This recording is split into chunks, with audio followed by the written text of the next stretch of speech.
Hello, hello, everyone. Welcome to the Wonder Series, your weekly wonder, time to wonder. We are here to help you to how to be, how to do, how to think differently, and how to really think outside the box. Dare to wonder and figure out how different life could be when you do that. I'm Denise Stegall. I'm the CEO and curator here at livinghealthylist.com. And of course, I am your host of the Wonder Series. I'm really excited to speak to our special guest today, who is Sandy Haddick. Sandy is with Dreams Are Forever Travel. So she is my amazing travel agent, and she is just so full of information, knowledge, wealth, and she's a lot of fun too. Sandy, welcome. Thank you, Denise. Thanks for the introduction. Absolutely. So tell us a little bit about you. Instead of me reading your bio, Sure. let's tell people who you are, what you do, and we'll go from there. Sure. So I have been passionate about travel, I want to say pretty much my whole life. It started for me when I was about 8 years old. And I don't know if you remember, but back in the day, I'm going to date myself here, but back in the day, when you wanted to go take a trip, you had to go into a travel agency. There wasn't the internet. So my very first memory of planning a trip was I asked my mom, because we would go back and see my grandparents in South Dakota every other year. And we would either start from California where we lived and then later move to Washington State. So either way, I asked her if I could, plan our trip.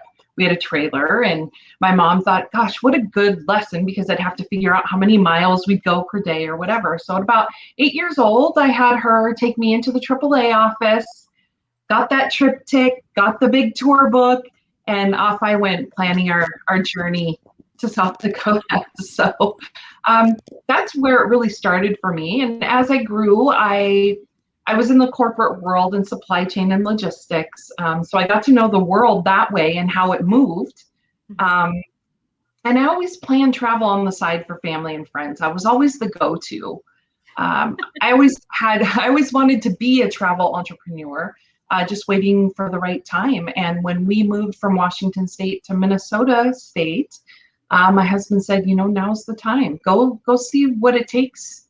Go take a look. And so off I went, and it's been 7 years for me now, and I love what I do. I plan travel for solo, single people, couples, families, groups, destination weddings, you name it. I've done it, and I really love the process. I want people to have a travel experience, not just a trip. That's what it's all about. I think that's really important because anybody can book a trip. That's not such a big deal, but it is the experience. And I speak from experience because you booked an amazing experience for us, for Mark and me a couple of years ago in Bordeaux.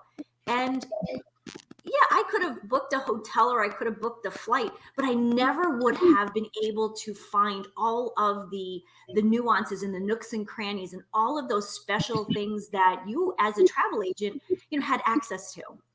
Yeah. So I think that great. Thank you. That's really, one of the, if not the number one reason to talk to your travel agent, who should be Sandy Haddick from Dreams of Forever. Well, yes, and it is the experience. Yep. And I love that, I don't want to take the fun away from people, so they can plan as much or as little as they want. And I have a few clients where, they start with an idea and we just bounce off of one another. And, we don't charge a fee because we get paid by the hoteliers, tour operators, car rental companies, etc. So it's really a win for both the travel agent and the client.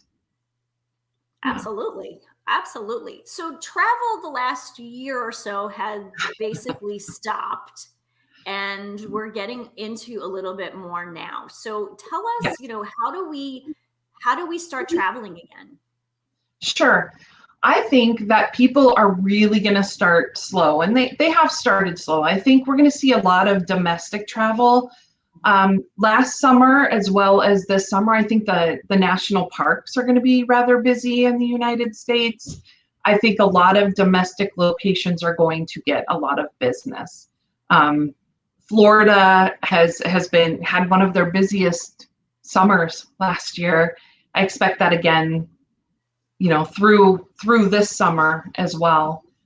People just wanting to travel. So I think what's important to know about that is different states still have different rules and regulations. You still have to wear masks in airports. You're still going to wear them on the planes. You might have to wear them indoors in some states. It's really important to pay attention to where you're going and what those requirements might be. So to look on the U.S. State website, search for the state the destination is, and take a look at what they're doing. I think that's really important to be able to respect their guidelines. They're welcoming tourists. Everyone wants tourists. So absolutely. And I think you're right, because not knowing is, ignorance is not an excuse, right. Especially today with, everything is on the internet. The internet is full of the information that people need in order to travel safely and appropriately. Yes. So if somebody wants to start traveling, they want, national parks are going to be busy. I know last year, like you said, they were really busy. So maybe this isn't the best time if you're thinking, oh, let's go on a family vacation. Maybe national parks not the right thing. What else would you recommend to people? Yeah, that's really a great point, Denise. And you're absolutely right. Some of those parks, in order to contain the numbers, have also required day passes, to not go over capacity. So I think you're absolutely right. I think, again, a lot of people are going to stay domestic, and I would do things, if you love the mountains, I would maybe head over to the West Coast. You can go as far down as Bend, Oregon, to start the Cascade Mountain Range. You could stop in Portland and Mount Hood. The Columbia River Gorge is beautiful. That's the gorges between Oregon State and Washington State. And it's full of mountains and trees and hiking trails, waterfalls. Multnomah Falls is quite popular, but just driving up that beautiful gorge, and you might be seeing the kite boarders that are on the river. The Columbia River runs through there. Anyway, it's just really a beautiful drive, and if you love to hike and you love the mountains, it's beautiful. And then you can continue to go north up through the Cascade Mountain Range, stopping in at Mount St. Helens, which is about a 2.5-hour drive from Portland. As you know, Mount St. Helens blew in the 1980s, and I remember. Yeah, and it's really amazing to see the growth that has come back. You can still, believe it or not, see some of the devastation, but stopping in at all of the visitor centers that are on the way to Mount St. Helens, and just seeing how it's progressed since then. It's amazing and beautiful. And again, lots of hiking. Head up north to Seattle, and you can go to Mount Rainier. Up north through Mount Baker, Mount Shuksan, which has Picture Lake. It's one of the most photographed mountains and lake combos in the world. Wow, I didn't know that.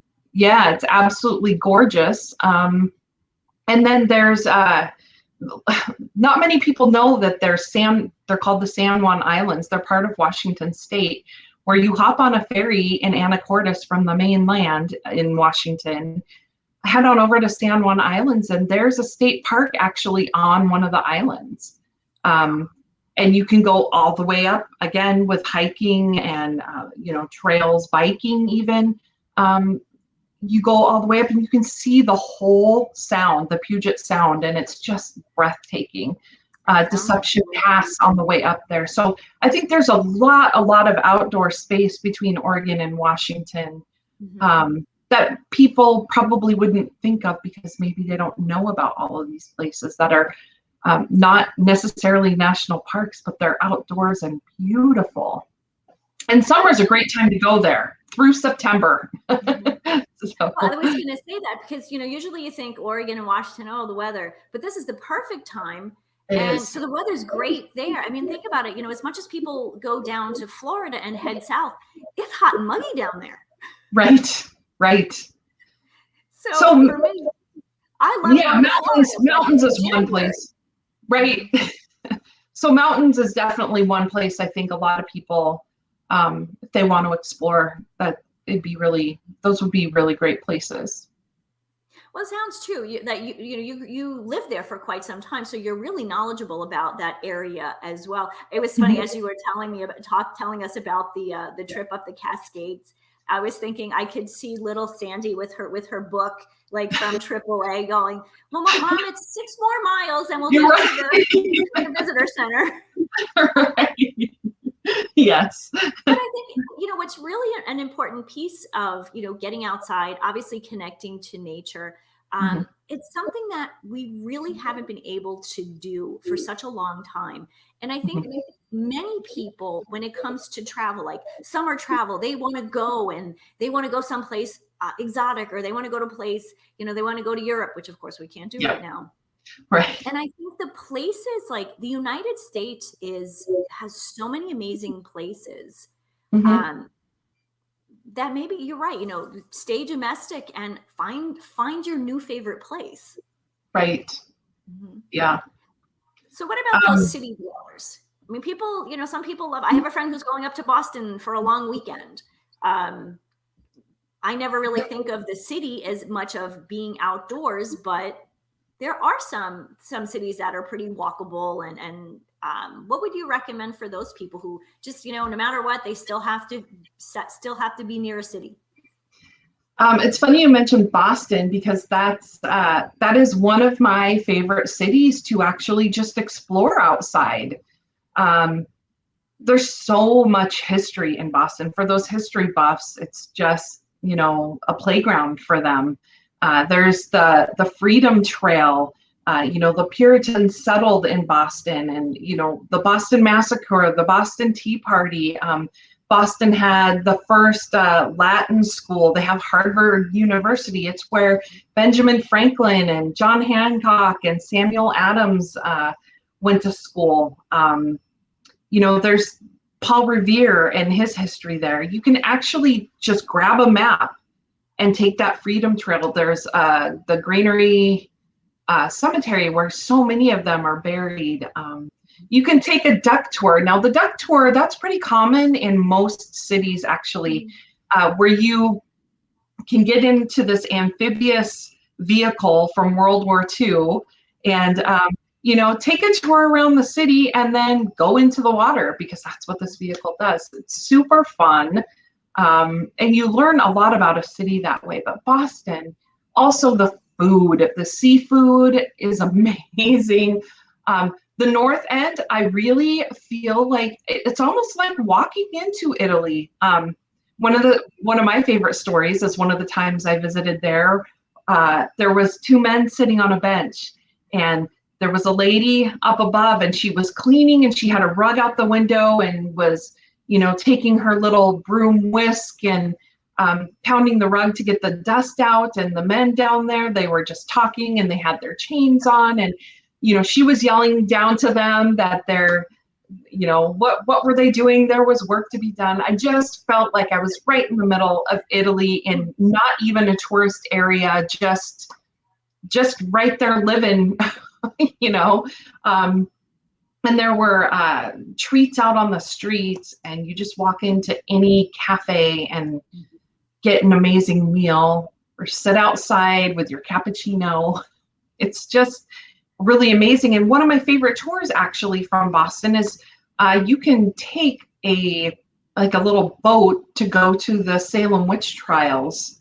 Oh, So you don't, fun. yeah, you don't even have to stay in Boston. You can still get more history from Boston and going. So it's a wonderful city. Those baseball lovers, Fenway Park is iconic.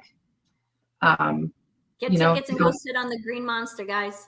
Yes, exactly right. So that's a city that I would recommend, and I think again, especially coming up this summer, it can be warm, but it's definitely not as warm as what you find in the South. It's not going to be muggy like that. So it's a great city. I love Boston. We haven't been up in the last few years, with COVID the last 2 years, but it's Mark, actually, my husband went to Harvard, so we tend to pop up there. We used to go up every summer for about 5 years. We'd spent a week on the shore there, which is very different from where I grew up on Long Island. On Long Island, you go to the beach for the day and you come back. Where we would stay there, we actually stayed at a really lovely, I guess, bed and breakfast. And the beach was just right down the road. And the beach is very different. I always think, when I think of beach, I think of initially Long Island Beach.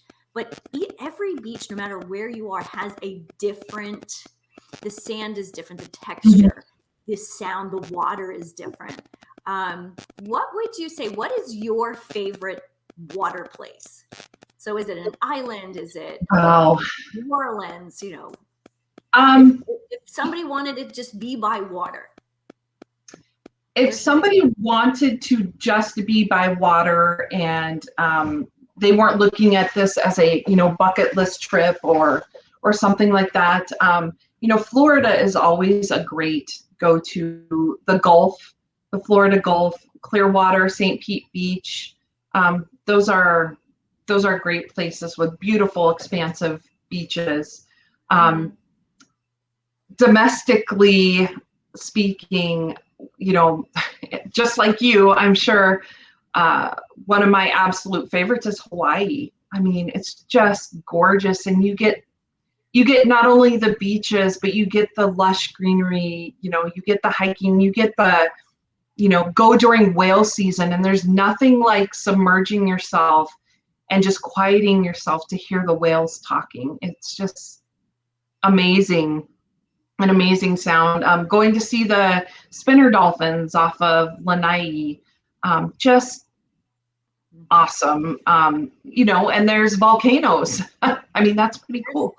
Yes, one which people, whenever we go out to Hawaii, people are always reminding me, like, but the volcano's erupting, and I have to remind them it's been erupting since the 1980s. Right.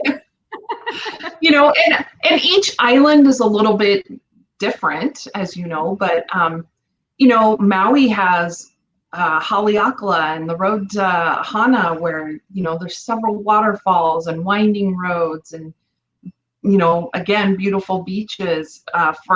We talked about city dwellers. Well, there's Honolulu is a big city. However, the North Shore and Waikiki Beach are beautiful.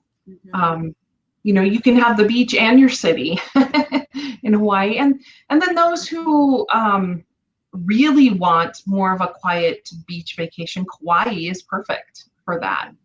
That's all about, it's the garden aisle. It's all about being outdoors and hiking and enjoying the water sports and the roadside markets and shopping and such. So I would have to say for beach, if you want a quick, simple getaway, absolutely love Florida Gulf. If you want to make a just amazing vacation and stay domestic, Hawaii, because there's an island for everyone. There is. I would agree.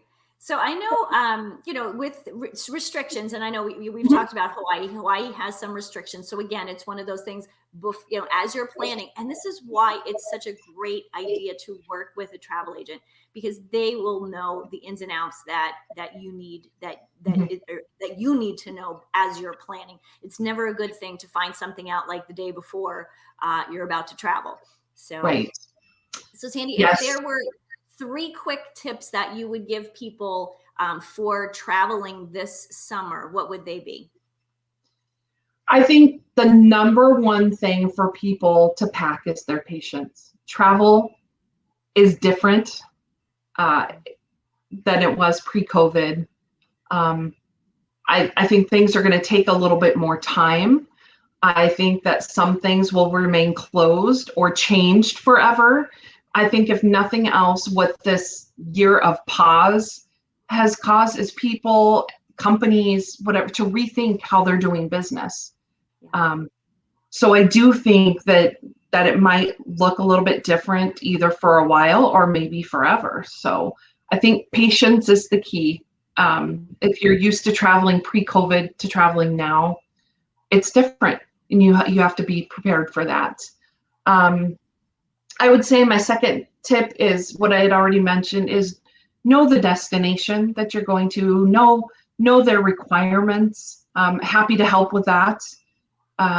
Just to be respectful and to be prepared.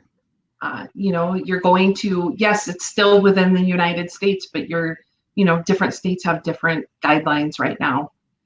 So that's important to know.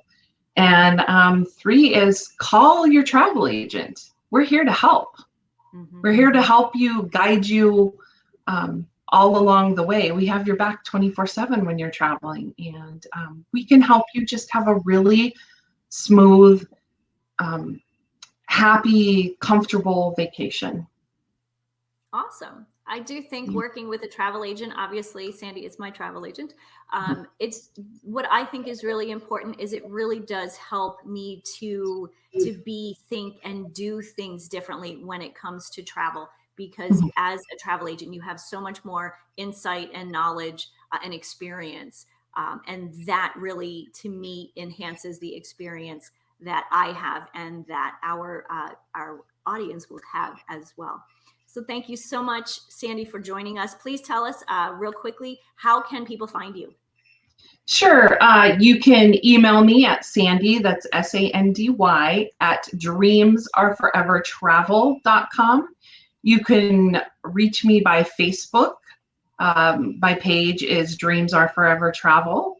You can reach me by phone at 507-540-0255. Awesome. Thank you so much. I'll make sure all of that information is on the show notes so everybody can connect with you and they can get to your website and email you with any questions. And my recommendation, everybody, when I say dare to wonder, it's a big world out there. We have an amazing country. We live in a beautiful country. Call Sandy and wonder about that next destination you're going to go check out. So thank you, everyone. I will see you here next week, Wednesdays at 12 p.m. Central Standard Time.